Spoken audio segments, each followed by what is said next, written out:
It was June 5th, 2024, when NASA astronauts Barry Butch Wilmore and Suni Williams embarked on what was planned to be a brief 8-day mission aboard Boeing's Starliner spacecraft, their destination, the International Space Station, ISS. However, space has a way of rewriting plans. Due to unforeseen technical issues with their spacecraft, their short sojourn transformed into an extended stay, keeping them in orbit for an astonishing 286 days. The physical toll of extended spaceflight living in microgravity for such an extended period has profound effects on the human body. One of the more surprising changes is an increase in height. Without Earth's gravity, compressing the spine, astronauts can grow up to 2 inches taller, but this is temporary. Upon return, gravity reasserts itself, and the spine compresses back to its original length. Muscle atrophy is another significant concern. In the absence of gravity, muscles, especially those in the legs and back, weaken due to disuse. To combat this, astronauts adhere to rigorous daily exercise routines, often spending over 2 hours on specialized equipment to maintain muscle mass and bone density. Despite these efforts, some loss is inevitable. Bones, too, suffer in space.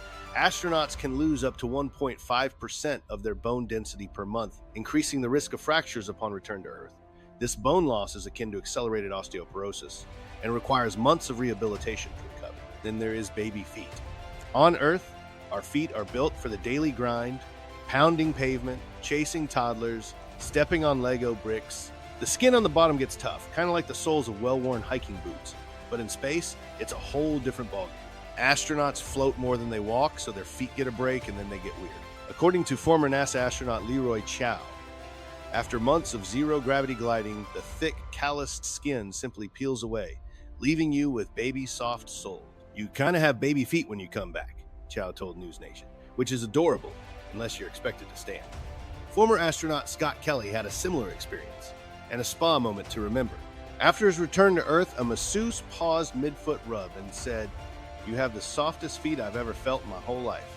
And honestly, that's got to beat a medal ceremony." Meanwhile, astronaut Frank Rubio wasn't exactly basking in the compliments. After touching down, he was shocked by how much his feet hurt just from, existing on Earth again. "The bottoms of my feet actually hurt quite a bit," he admitted to NPR. "You really can't train that. No amount of squats or treadmill time preps you for gravity's grudge against pampered space toes. Luckily, Chow assures us that your feet toughen back up pretty quickly, especially once you stub your pinky toe on a coffee table."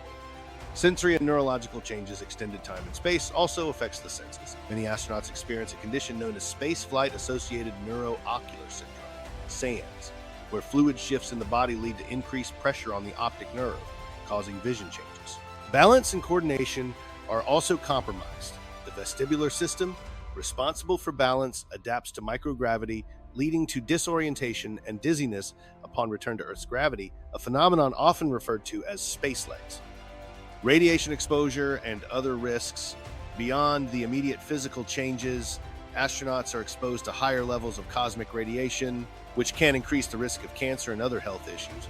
While the ISS provides some protection, it's not equivalent to Earth's atmosphere. The emotional and psychological impact.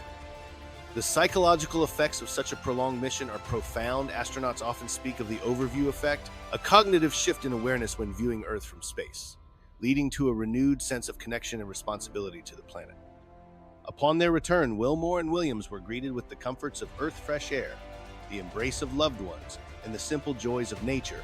Wilmore looked forward to reuniting with his family and congregation in Houston, while Williams was eager to attend her niece's graduation and spend time with her dogs. Their journey, though unplanned in its duration, provided invaluable insights into the effects of long-term spaceflight on the human body and psyche.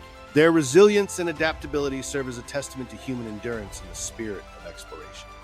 So, in a nutshell, NASA astronauts Barry Butch Wilmore and Suni Williams blasted off on June 5, 2024, expecting a quick 8-day pit stop at the International Space Station, but thanks to some stubborn technical hiccups, they accidentally signed up for a 286-day cosmic staycation.